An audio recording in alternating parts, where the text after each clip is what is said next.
और आज अयोध्या धाम में हमारे साथ करणी सेना के अंतरराष्ट्रीय अध्यक्ष श्री सूरजपाल सिंह मौजूद हैं और किस मुद्दों को लेकर मौजूद हैं ये भी हम आपको बताना चाहते हैं। इस समय देख रहे हैं विश्व भर में राम मंदिर के दान पात्र का मामला चर्चा में है। अब उसी पर सबसे पहला सवाल आपसे लेना चाहते हैं, जो एसआईटी जांच की रिपोर्ट के बाद शिकायत दर्ज होती है तो सबसे पहले अगर आप उस शिकायत पत्र को उठा के देखेंगे, मुकदमा उठा के देखेंगे तो पिता का नाम भी अज्ञात रखा गया और एड्रेस भी अज्ञात रखा गया। क्या वो नौकरी कर रहे थे तो भी अज्ञात था? ये सबसे बड़ा सवाल है। ये किसकी चूक मानते हैं आप? राम नाम की लूट है, लूटी जाए तो लूट, अंत काल पछताएगा जब प्राण जाएंगे छूट। जी, ये मंत्र चंपत राय ने अपने इन अवैध औलादों को दिया हुआ था। जी, आपने कहा ना उनके बाप का नाम नहीं था, उनके बाप का नाम था अनिल मिश्रा, उनके बाप का नाम था चंपत राय, उनके बाप का नाम था गोपाल राव, उनके बाप का नाम था नरपेंद्र मिश्रा। जी, सुन लीजिएगा, एफआईआर में नाम ना देना बाप का और 8 लोगों को गिरफ्तार कर लेना, ये किसकी चूक है? उत्तर प्रदेश पुलिस की या एसआईटी की? एसआईटी की ना। जी, तो पहली बात तो एसआईटी नकली थी। जी, दूसरा, इस राम नाम की लूट में अखिलेश यादव के द्वारा ट्वीट किया ऐसे पता चल गया, ऐसा नहीं है। मेरे मित्र, अगर आप जानते हो तो मैं जब पिछली बार अयोध्या आया था, कौन से महीने में आया था? बाराबंकी वाले रूट पे मैं अप्रैल में आया था। मैंने उस समय भी कहा था कि बहुत बड़ा घोटाला है। मैंने उस समय भी कहा था कि राम मंदिर निर्माण में घोटाला है। मैंने उस समय भी कहा था कि राम मंदिर निर्माण में जो सामग्री परचेज की जा रही है उसके अंदर घोटाला है, परंतु चढ़ावा के अंदर घोटाला है ये मेरे को पता नहीं था। चंदा के अंदर घोटाला है मुझे पता नहीं था। 200 किलो चांदी की ईंटें गायब हो गई, नहीं पता था। हीरे जवाहरात गायब हो गए, नहीं पता था। हुंडी की चाबी चंपत राय के बड़े बेटे टुन्नू यादव के पास है, मुझे नहीं मालूम था। मुझे नहीं मालूम था टुन्नू यादव के भतीजे मनीष यादव के पास सारा जुगाड़ है, सारा। मुझे नहीं पता था कि राम मंदिर में चढ़ाया गया दान या दान पात्र से आया हुआ चढ़ावा वो लवकेश मिश्रा के घर से गोबर के अंदर से निकलेगा। इससे बड़ा नीच कर्म कोई हो नहीं सकता। मुझे घिन आती है इन लोगों के ऊपर जो अपने आप को राष्ट्रीय स्वयंसेवक संघ का प्रचारक बताते हैं, विश्व हिंदू परिषद का पदाधिकारी बताते हैं, पूर्णकालिक स्वयंसेवक बताते हैं। ये नीचता की पराकाष्ठा है। सूर्यवंशी हैं और सूर्यवंशी होने के नाते जिस प्रकार से प्रभु राम मंदिर के दान पात्र का या घोटाले का मामला आप उठा रहे हैं, तमाम भ्रष्टाचार के भी आरोप लग रहे हैं, तो आपका मुख्य मांग क्या रहेगी? किस मांग के तहत आप क्या चाहते हैं? आपने बार बार कहा सूर्यवंशी, मैं सूर्यवंशी हूं, मैं अयोध्या का रहने वाला हूं। अयोध्या के मेरे पूर्वज थे। मैं सनेतु और सराय राशि के उन लोगों के पैर की धूल हूं जिन्होंने 500 वर्षों तक मुगलों से संघर्ष किया, जिन्होंने 500 वर्षों तक ना चप्पल पहनी, ना सर के ऊपर साफा बांधा, ना ही उन्होंने पगड़ी पहनी, ना ही छाता उड़ा। मैं उन लोगों के संघर्ष को सैल्यूट करता हूं जिन्होंने रामलला को दोबारा विराजमान करने में अपने प्राण दे दिए मुगलों से लड़ाई करते करते।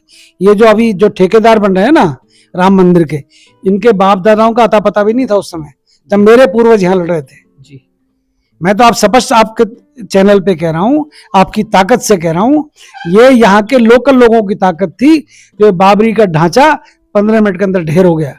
ये यहाँ के उन कार सेवकों की ताकत थी, ये बहन साध्वी रितंबरा की ताकत थी, बहन उमा भारती की ताकत थी, ये लाल कृष्ण अडवाणी की ताकत थी, अशोक सिंघल की ताकत थी, ये अनेकों अनेक ऐसे कार सेवकों की ताकत थी जो श्री राम के अंदर आस्था रखते थे। ये राम की आस्था, ये इनके अंदर राम की आस्था नहीं है, इनकी आस्था है मनीलाल में। ये मनीलाल समझते हो ना, इनकी लालसा है, इनकी आस्था धन में। इनको केवल धन दिखता है, इनको कुछ और नहीं दिखता। इनको कीड़े पड़ेंगे, कीड़े भी प्लास्टिक वाले पड़ेंगे, प्लास्टिक वाले इसलिए ना सड़ेंगे ना गलेंगे, इनके कोड निकलेगा। राम का पैसा खा रहे हैं, राम का चंदा, राम का चढ़ावा। अरे बहनों ने अपनी बालियां दे दी, अपनी चूड़ियां दान में दे दी, चढ़ावे में दे दी। अरे ये कहते हैं 5 रुपए। जब इलाहाबाद के अंदर कुंभ चल रहा था, प्रयागराज के अंदर 5 करोड़ लोग आए उसके चंदे का हिसाब किताब नहीं है। बोरे भर भर कर कर्नाटक ले गए गोपाल राव के भतीजे। जी, इसके लिए प्रधानमंत्री जी ने भी एक पत्र भेजा था, उसका जवाब चंपत राय जी के द्वारा नहीं दिया गया। वो भी सोशल मीडिया पर तमाम तरह के सवाल उठ रहे हैं कि जब आपके पास सारे डेटा है तो आप उसे सार्वजनिक क्यों नहीं करते। बहुत बहुत बड़े पते की बात कही आपने। प्रधानमंत्री कार्यालय से एक चिट्ठी आई, चंपत राय ने उसका जवाब नहीं दिया, यही कह रहे हैं ना आप जी। संघ परिवार यानी कि राष्ट्रीय स्वयं संघ के ठेकेदार, सर संघ चालक के लाडले चंपत राय, अनिल मिश्रा, गोपाल राव जैसे अनेकों लोग जो अपने बाप का मंदिर समझते हैं। किसका समझते हैं? अपने बाप का मंदिर। वो प्रधानमंत्री के पत्र को कुछ समझते नहीं है। वो तो समझते हैं कि इस देश के अंदर संघ परिवार का राज है। ईगो, घमंड, गरूर। अरे इस राम ने रावण का गरूर तोड़ा है। इस भगवान राम ने रावण का गरूर तोड़ा है। सोने की लंका में आग लगा दी और ये चंपत राय सोने के जेवरात लेकर उड़ गए। इससे बड़ा नीच काम क्या होगा। ये किसी के पत्र को तरजीह नहीं दे रहे। ये ट्रस्ट केंद्र सरकार के द्वारा बनाई गई थी। ये ट्रस्ट सर्वोच्च न्यायालय के आदेश पर बनाई गई थी। ये ट्रस्ट के अंदर जो 3,500 करोड़ रुपए आया, मैं कहता हूं 10,000 करोड़ आया, सारे पैसे का हिसाब किताब कहाँ है? किसी की ईंट की रसीद नहीं मिल रही, किसी के सोने की रसीद नहीं मिल रही, और कहते हैं कि हमने सोने का दरवाजा बना दिया। तेरे बाप के घर से बनाया क्या चंपत राय दरवाजा? ये जनता के पैसे से बना है। ये राम भक्तों की आस्था से बना है। और ये लोकल लोगों को मंदिर में घुसने के लिए कहते हैं। मैं विनय कटियार को सुन रहा था। विनय कटियार वो हैं जब बजरंग दल के राष्ट्रीय संयोजक होते थे, जिन्होंने मुझे त्रिशूल धारण कराया जी। आज उस विनय कटियार की बातें सुनता हूं तो मुझे लगता है विनय कटियार जी शायद बूढ़े हो गए, या उनकी बात में दम नहीं रहा, या उनको याद नहीं रहता। परंतु वो विनय कटियार राम मंदिर जाता है और वहां पर गेट कीपर पूछता है आपके पास है।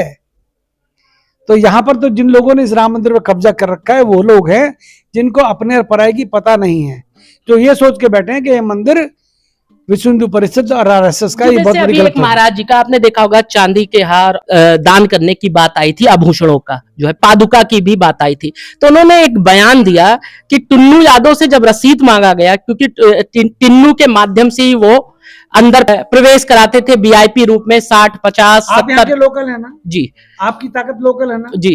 एक बात पूछो आपसे, क्या टुन्नू यादव श्री राम मंदिर के अंदर एम्प्लॉय है? बोलिएगा, कैमरे पे बोलिए। जी नहीं। क्या टुन्नू यादव राम मंदिर के अंदर एम्प्लॉय है? क्या टुन्नू यादव वहां के रजिस्टर के अंदर एम्प्लॉय है? टुन्नू यादव के बारे में कहा जा रहा है चंपत राय का ड्राइवर था। अब टुन्नू यादव का 60 कमरे का हॉस्टल बन गया। वो एलएनटी को उसने किराए पे चढ़ा दिया। आज वो कई 50 करोड़ की जमीन का मालिक बन गया। उसने अपने साले को एक एजेंसी के थ्रू भर्ती करा दिया, नोट गिनने पे लगा दिया, सीसीटीवी के फुटेज डिलीट कर दिए, 70 बार चोरी करते हुए पकड़े गए। इसका मतलब उनका आका कौन है? चंपत राय। इनका बाप कौन है? चंपत राय। चंपत राय के हाथ के नीचे सारा काम हो रहा था, और यही एसआईटी आज उस चंपत राय को और अनिल मिश्रा को और गोपाल राव को बचाने का काम कर रही है। सवाल पूरा नहीं हुआ था। बताओ आप, टिन्नू यादव यार नौकरी तो नहीं करते थे ना? जी, ड्राइवर की बात आती है कि गाड़ी चलाते थे, लेकिन सवाल मेरा पूरा नहीं हुआ था। सवाल ये था कि टिन्नू यादव ने जब महाराज जी ने बात किया कि रसीद दे दी जाए, कहा कि सारे सामग्रियों को ले जाकर बेंगलोर में गलवा दिया जाता है। तो क्या ऐसा होता होगा या ऐसा नियमावली होगी कि उसे ईंट बना दी जाती है? देखो, आप टुन्नू से पूछोगे तो यही बोलेगा जी। आप अनुकल्प से पूछोगे यही बोलेगा, लवकेश से पूछोगे यही बोलेगा। पूछो क्यों? इन्होंने 8 की गुंडगोल है और इनको कह दिया गया है एसआईटी ने और चंपत राय ने और अनिल मिश्रा ने कि तुमको यही दोहराना है जी।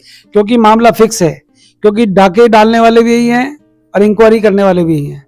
मैं तो योगी आदित्यनाथ जी से कहना चाहता हूँ, ये एसआईटी का ड्रामा बंद कीजिएगा, ट्रस्ट को भंग कराइएगा और ट्रस्ट को भंग करके दोषियों को जेल के पीछे डालो। जी, जब आप कह रहे हैं योगी जी के हाथ में, अभी आपने कहा कि कुछ है नहीं, जब केंद्र सरकार सारी चीजें ट्रस्ट देख रही है तो भंग कराने का अधिकार तो केंद्र के पास है। अरे भैया, ट्रस्ट भंग करेगी कौन?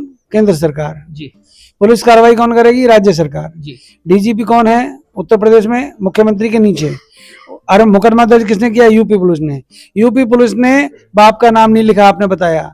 यूपी पुलिस ने 3 लोगों का नाम छोड़ दिया, ये आपको पता है, मुझे पता है, एफआईआर आपने पढ़ी है, मैंने पढ़ी है। इसका मतलब यूपी पुलिस किसके हाथ में है? क्योंकि योगी जी एनकाउंटर कराने में स्पेशलिस्ट हैं, चोरों का, डाकुओं का, जो बदतमीजी करते हैं उनका।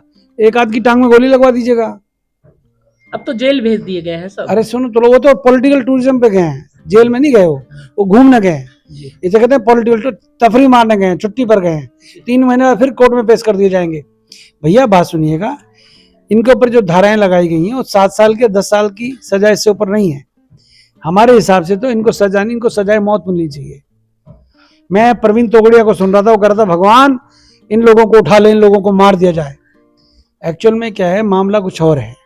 मामला है बहुत बड़ा गैंग इसके पीछे है, और इस गैंग के सरगना जो हैं आरएसएस और विश्व हिंदू परिषद के लोग हैं, जो इस बात को नहीं निकलने देंगे। क्योंकि अगर आरएसएस और वीएसपी का नाम आ गया तो देश की सरकार हिल जाएंगी।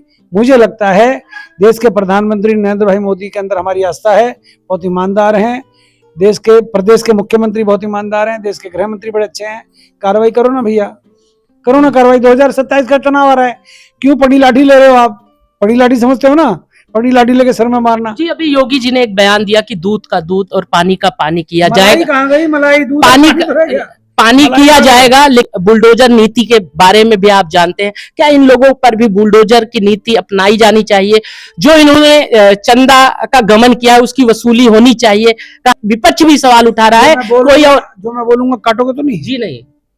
योगी जी, आपको बुलडोजर भी चलाना पड़ेगा, एनकाउंटर भी कराना पड़ेगा, मुकदमा दर्ज करके चंपत राय, अनिल मिश्रा और गोपाल राव को जेल में भी डालना पड़ेगा। और अगर नहीं डाला तो 2027 का चुनाव विधानसभा का उत्तर प्रदेश का, ये आपके लिए भारी पड़ने वाला है। मेरी बात बुरी लगे लग जाए, मुझे फर्क नहीं पड़ता। करनी सेना अगर इस ट्रस्ट को भंग नहीं किया, इन दोषियों को गिरफ्तार नहीं किया और इनके खिलाफ कार्रवाई नहीं करी तो हम उत्तर प्रदेश के अंदर चक्का जाम करेंगे। दिमाग में ये गलतफहमी निकाल दें। हम योगी जी आपका सम्मान करते हैं। हमने एक लाइन बोली आज, योगी तुझसे बैर नहीं और चंदा चोरों की खैर नहीं। योगी तुझसे बोलिएगा, योगी तुझसे बैर नहीं और चंदा चोरों की खैर नहीं।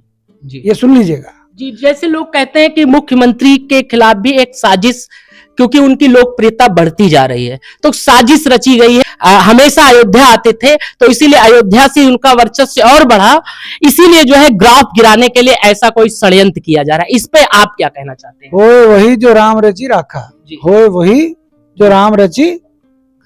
राम जो करेंगे अच्छा करेंगे। मुझे इतना पता है, ये संत है जी, ये ईमानदार संत है योगी आदित्यनाथ के। हम भक्त हैं, हम उनके चाहने वाले हैं जी। भगवान योगी जी को हमारी उम्र भी दे, भगवान योगी जी को बहुत ऊंचा शिखर पर लेके जाए, परंतु दोषियों को बख्शेंगे तो दिक्कत होगी। दोषियों को अरेस्ट करो, जेल में डालो, कार्रवाई करो। मुझे पता है योगी आदित्यनाथ किसी के दबाव में आने वाले नहीं है। साजिश दुनिया करती है, कुर्सी का लालच सबको रहता है, क्योंकि वो एक क्या नाम है उप मुख्यमंत्री का, कौन सा मौर्य है वो? हाँ देखा, आपके मुंह से निकल गया। ये षड्यंत्र रचते हैं, फर्क नहीं पड़ने वाला। उसका नाम योगी है, आदित्यनाथ है, शेर है, बब्बर शेर है, दहाड़ता है तो चेहरे पर चमक आती है। परंतु वो राम भक्तों को जब डांट रहे थे परसों वाले दिन, हमें दुख हो रहा था। करनी सेना की आवाज न दबेगी और न हम दबने देंगे। हम योगी जी से अनुरोध करेंगे, इन गंदे लोगों को, इन डाकुओं को जेल के अंदर डालें। हम आपके चाहने वाले हैं, हम आपके भक्त हैं। हम आपको श्रद्धापूर्वक रिक्वेस्ट कर रहे हैं, अनुरोध कर रहे हैं कि ऐसे लोगों को राम मंदिर ट्रस्ट में रहने का जो गुनाह जिसने भी किया, गलत किया है, इनको हटाना चाहिए। धन्यवाद। बस आखिरी सवाल, यूजीसी को लेकर आपने एक बड़ा आंदोलन किया, आपका संगठन ने भी किया, उसके बाद अलंकार जी ने त्याग पत्र भी दिया, उसके बाद आप लोगों का एक गठबंधन की बात चल रही है। क्या अगर ये सारी चीजें नहीं होती तो क्या एक साथ आप लोग आ रहे हैं, चुनाव लड़ेंगे? अलंकार बहुत प्यारे मित्र है मेरे, बहुत अच्छे मित्र हैं। अभी गाजियाबाद में विवेक जी और हम लोग अलंकार से मिले। अलंकार बहुत मेहनत कर रहे हैं, अच्छे व्यक्ति हैं। और राजपूतों का और ब्राह्मणों का तो आज से नहीं, जन्म जन्मों से नाता है। तो हमारा गठजोड़ तो हमारे पैदा होने से पहले हो गया था। अलंकार हमारे मित्र हैं। चुनावी गठबंधन के बारे में कोई चर्चा नहीं।